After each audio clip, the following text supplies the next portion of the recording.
Hi guys, welcome back to my YouTube channel that is Swapna's tutorial. So ನೀವೇ ನನ್ನ ಚಾನಲ್ಗೆ subscribe ಆಗಿಲ್ಲ ಅಂದರೆ ಪ್ಲೀಸ್ ಸಬ್ಸ್ಕ್ರೈಬ್ ಆಗಿ, ವೀಡಿಯೋಸ್ನ ಲೈಕ್ ಮಾಡಿ, ಶೇರ್ ಮಾಡಿ, ಹಾಗೆ ಕಮೆಂಟ್ ಮಾಡಿ. ಸೊ ಇವತ್ತು ನಾನು ಮಾಡ್ತಿರೋ ಸಬ್ಜೆಕ್ಟ್ ಯಾವುದು ಅಂದರೆ ಫಸ್ಟ್ ಸೆಮ್ BComನ ಕನ್ನಡ ಪೊಯಮ್ನ ಎಕ್ಸ್ಪ್ಲೈನ್ ಮಾಡ್ತಿದ್ದೀನಿ, ತೀರ್ಪು ಅಂತ ಹೇಳಿ. ಸೊ ಈ ಒಂದು ಪೊಯಮ್ದು ಕಂಪ್ಲೀಟ್ ಡೀಟೇಲ್ಸ್ನ ನಾನು ಈ ಒಂದು ವಿಡಿಯೋದಲ್ಲಿ ಹೇಳ್ತಾ ಹೋಗ್ತೀನಿ, ಓಕೆನಾ. ಸೊ ಈ ಒಂದು ಪೊಯಮ್ ಬಂದ್ಬಿಟ್ಟು ಬೈಬಲ್ನಲ್ಲೇ ಯೇಸು ಕ್ರೈಸ್ಟ್ ಇದ್ದಾರಲ್ಲ, ಅವರು ಏನು ಮಾತುಗಳನ್ನ ಬರೆದಿರ್ತಾರಲ್ಲ ಆ ಮಾತುಗಳನ್ನ ಕುರಿತು ಒಂದು ಪೊಯಮ್ ಆಗಿದೆ, ಓಕೆನಾ. ಆ ಮಾತುಗಳನ್ನ ಒಂದು ಆಧಾರಿತವಾಗಿ ಇಟ್ಕೊಂಡು ಈ ಒಂದು ಪೊಯಮ್ನ ರಚನೆ ಮಾಡಿದ್ದಾರೆ. ಸೊ ಇದನ್ನು ಇಂಗ್ಲೀಷಲ್ಲಿ judge not that be not judged ಅಂತ ಹೇಳಿ ಕೊಟ್ಟಿದ್ದಾರೆ, ಓಕೆನಾ.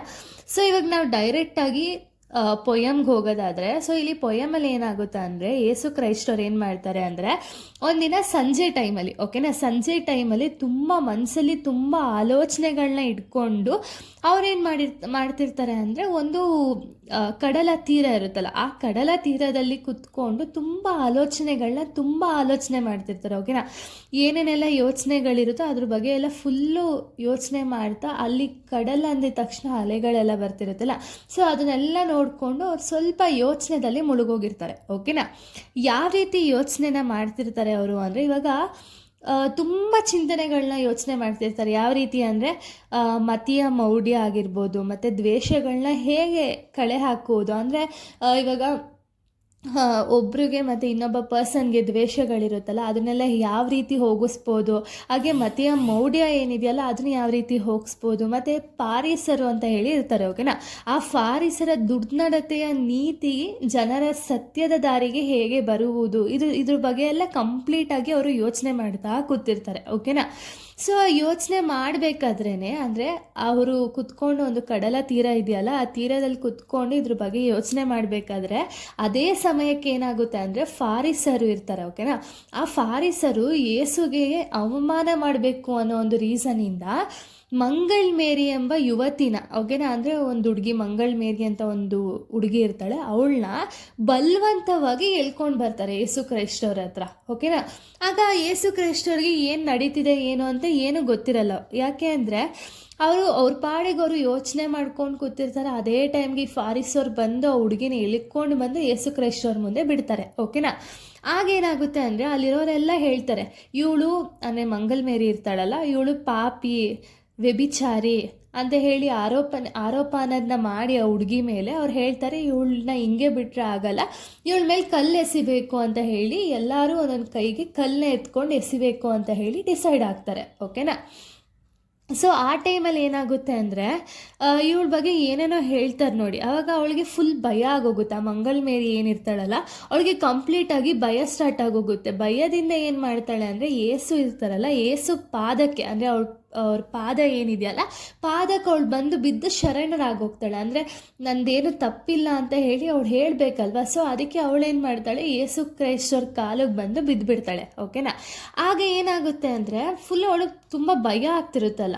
ಅಂದರೆ ಇವರೆಲ್ಲ ಹೇಳ್ತಿದ್ದಾರೆ, ಅಲ್ಲಿರೋ ಜನಗಳೆಲ್ಲ ಹೇಳ್ತಿದ್ದಾರೆ, ಇಲ್ಲ ಇವಳು ವ್ಯಭಿಚಾರಿ, ಇವಳ ಮೇಲೆ ಕಲ್ಲು ಎಸಿಲೇಬೇಕು ಅಂತ ಹೇಳಿ ಅವರೆಲ್ಲ ಹೇಳ್ತಿರ್ತಾರಲ್ಲ, ಅಲ್ಲ ಆ ಭಯಕ್ಕೆ ಅವಳು ಬಂದು ಯೇಸು ಕ್ರೈಸ್ಟ್ ಅವ್ರ ಕಾಲ ಹತ್ರ ಬಿದ್ದುಬಿಡ್ತಾಳೆ, ಓಕೆನಾ. ಸೊ ಅವಾಗೇನಾಗುತ್ತೆ ಅಂದರೆ ಅಲ್ಲಿದ್ದ ಜನಗಳೆಲ್ಲ ಹೇಳ್ತಾರೆ ಏನು ಅಂದರೆ, ದೇವಸುತನು ನೀನು ಈಗ ಹೇಳು, ಈ ಯುವತಿಯ ನಡತೆಯಲ್ಲಿ ಯಾವ ನ್ಯಾಯ ಅಂತ ಹೇಳಿ ಪ್ರಶ್ನೆ ಮಾಡ್ತಾಳೆ.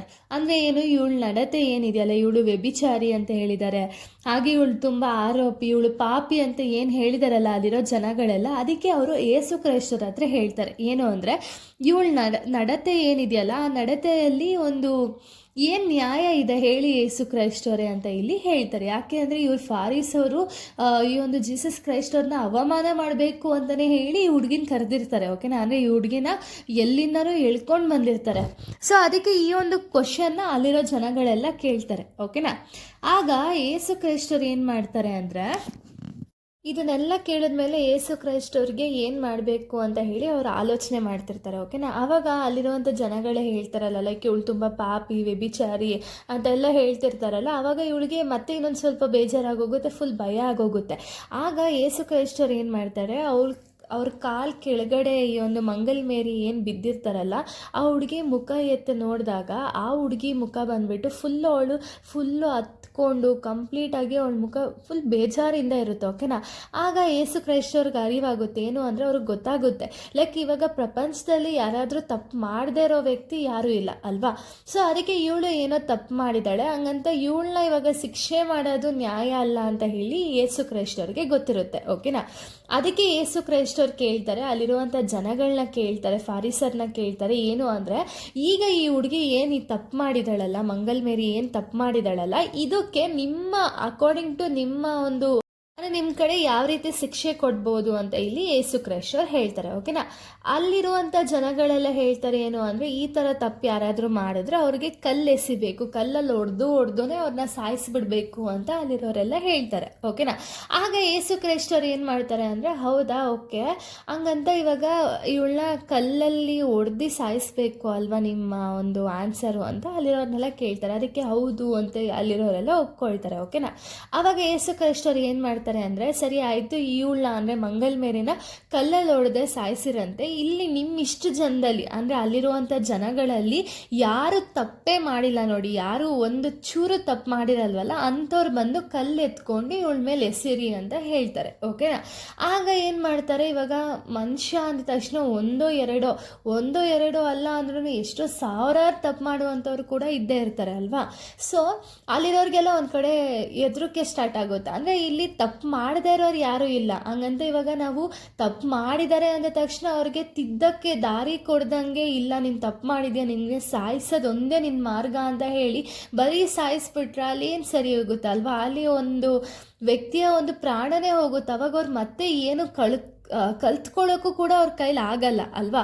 ಸೊ ಅದಕ್ಕೆ ಯೇಸು ಕ್ರೈಸ್ತರು ಏನು ಮಾಡ್ತಾರೆ, ಈ ಒಂದು ನಿರ್ಧಾರನ ಹೇಳಿದ ತಕ್ಷಣ, ಅಂದರೆ ನಿಮ್ಮಲ್ಲಿ ಯಾರು ಒಂದು ಚೂರು ತಪ್ಪು ಮಾಡಿರಲ್ವಲ್ಲ ಅಂಥವ್ರು ಬಂದು ಕಲ್ಲಲ್ಲಿ ಎಸಿರಿ ಅಂದ ತಕ್ಷಣ ಅಲ್ಲಿರೋರಿಗೆ ಒಂಥರ ಬೇಜಾರಾಗೋಗಿ, ಇಲ್ಲ ನಾವು ಕೂಡ ತಪ್ಪು ಮಾಡಿದ್ದೀವಿ ಅಂತ ಹೇಳಿ ಅವ್ರ ಮನಸ್ಸಾಕ್ಷಿನೇ ಅವ್ರಿಗೆ ಹೇಳಿದ ಮೇಲೆ ಅಲ್ಲಿರೋರೆಲ್ಲ, ಇಲ್ಲ ನಮ್ಮ ಕೈಲಿ ಈ ರೀತಿ ಅಂದರೆ ಈ ರೀತಿ ಕಲ್ಲು ಎಸೆಯೋಕ್ಕಾಗಲ್ಲ ಅಂತ ಹೇಳಿ ಅಲ್ಲಿರೋರೆಲ್ಲ ಹೊಂಟೋಗ್ತಾರೆ. ಓಕೆನಾ. ಅದಾದಮೇಲೆ ಮಂಗಲ್ ಮೇರಿಗೆ ಫುಲ್ ಖುಷಿಯಾಗೋಗುತ್ತೆ, ಈ ಥರ ಯೇಸು ಕ್ರೈಸ್ತವರು ನನ್ನ ಸೇವ್ ಮಾಡಿದ್ದಾರೆ ಅಂತ ಹೇಳಿ ಅವರು ಖುಷಿಯಾಗಿ ಅವಳೇನು ಮಾಡ್ತಾಳೆ ಅಂದರೆ, ಯೇಸು ಕ್ರೈಸ್ತವರ ಒಂದು ಪಾದ ಏನಿದೆಯಲ್ಲ, ಪಾದನ ತೊಳೆದು ಅವಳು ಹೇಳ್ತಾಳೆ, ಇವಾಗ ನನಗೆ ಹಿಂದೆ ಮುಂದೆ ಯಾರೂ ಇಲ್ಲ, ನಾನು ನಿಮ್ಮ ತಂಗಿಯಾಗೋ ಮಗಳಾಗೋ ಅಥವಾ ತಾಯಿಯಾಗೋ ಯಾವುದೋ ರೀತಿ ನಿಮ್ಮ ಜೊತೆ ಇದ್ದುಬಿಡ್ತೀನಿ, ನಾನು ಇಲ್ಲೇ ಇದ್ದುಬಿಡ್ತೀನಿ ಅಂತ ಇಲ್ಲಿ ಯೇಸು ಕ್ರೈಸ್ತವಳನ್ನ ಅವ್ರು ಕೇಳ್ತಾರೆ. ಓಕೆನಾ. ಆಗ ಯೇಸು ಕ್ರೈಸ್ತವ್ರು ಹೇಳ್ತಾರೆ, ಸರಿ ಆಯಿತು ಅಂದ್ಬಿಟ್ಟು ಆ ಯೇಸು ಕ್ರೈಸ್ತವರು ಅವ್ರನ್ನ ಮುಟ್ತಾರೆ. ಅಂದರೆ ಮಂಗಲ್ ಮೇರಿನ ಒಂದು ಸತಿ ಮುಟ್ಟಿದ ತಕ್ಷಣ ಮಂಗಲ್ ಮೇರಿ ಏನು ಒಂದು ಚಿತ್ರಹಿಂಸೆ ಕೊಟ್ಟಿರ್ತಾರೆ ನೋಡಿ, ಆ ಫಾರಿಸರೆಲ್ಲ ಸೇರಿಕೊಂಡು ಮಂಗಳ ಮುಖಿಗೆ ಚೆನ್ನಾಗಿ ಹೊಡೆದು ಎಳ್ಕೊಂಡು ಬಂದಿರ್ತಾರಲ್ಲ, ಆಗ ಅವಳ ಮೈ ತುಂಬ ಫುಲ್ ಗಾಯ ಆಗಿರುತ್ತೆ. ಓಕೆನಾ. ಇವ್ರು ಯಾವಾಗ ಯೇಸು ಕ್ರೈಸ್ತರು ಅವಳನ್ನ ಮುಟ್ಟಿದ ತಕ್ಷಣ ಆ ಗಾಯ ಎಲ್ಲ ವಾಸಿಯಾಗಿ ಅವಳು ಮತ್ತೆ ತುಂಬ ಆನಂದವಾಗಿರ್ತಾಳೆ. ಓಕೆನಾ. ಸೊ ಇಲ್ಲಿಗೆ ಒಂದು ಸ್ಟೋರಿ ಅನ್ನೋದು ಕಂಪ್ಲೀಟ್ ಆಗುತ್ತೆ. ಅಂದರೆ ಈ ಒಂದು ಸ್ಟೋರಿಯ ಒಂದು ಉದ್ದೇಶ ಏನು ಅಂದರೆ, ಇಲ್ಲಿ ಪ್ರಪಂಚದಲ್ಲಿ ಯಾರು ತಪ್ಪು ಮಾಡದೇ ಇರೋ ವ್ಯಕ್ತಿ ಯಾರೂ ಇಲ್ಲ, ಹಂಗಂತ ತಪ್ಪು ಮಾಡಿದ ತಕ್ಷಣ ಅವ್ರನ್ನ ಸಾಯಿಸೋದಕ್ಕಿಂತ ಅವ್ರಿಗೆ ಒಂದು ಬುದ್ಧಿ ಬರೋವರೆಗೂ ಬಿಡಬೇಕು ಅನ್ನೋದು ಈ ಒಂದು ಸ್ಟೋರಿ ಥೀಮ್ ಆಗಿದೆ. ಸೊ ಇಲ್ಲಿ ನೆಕ್ಸ್ಟ್ ಅದಾದಮೇಲೆ ಮಂಗಲ್ ಮೇರಿ ಯಾವುದೇ ರೀತಿ ಅವಳು ತಪ್ಪೇನಿದೆಯಲ್ಲ ಅದನ್ನು ಅವಳು ಅರಿವು ಮಾಡಿಕೊಂಡು ಅದನ್ನು ಮತ್ತೆ ರಿಪೀಟ್ ಮಾಡೋಕ್ಕೆ ಹೋಗಲ್ಲ. ಓಕೆನಾ. ಇಲ್ಲಿಗೆ ಒಂದು ಸ್ಟೋರಿ ಅನ್ನೋದು ಕಂಪ್ಲೀಟ್ ಆಗುತ್ತೆ. ನೆಕ್ಸ್ಟ್ ವೀಡಿಯೋದಲ್ಲಿ ನಾನು ಬೇರೆ ಒಂದು ಸ್ಟೋರಿನ ಅಪ್ಲೋಡ್ ಮಾಡ್ತೀನಿ. So thank you guys, thanks for watching.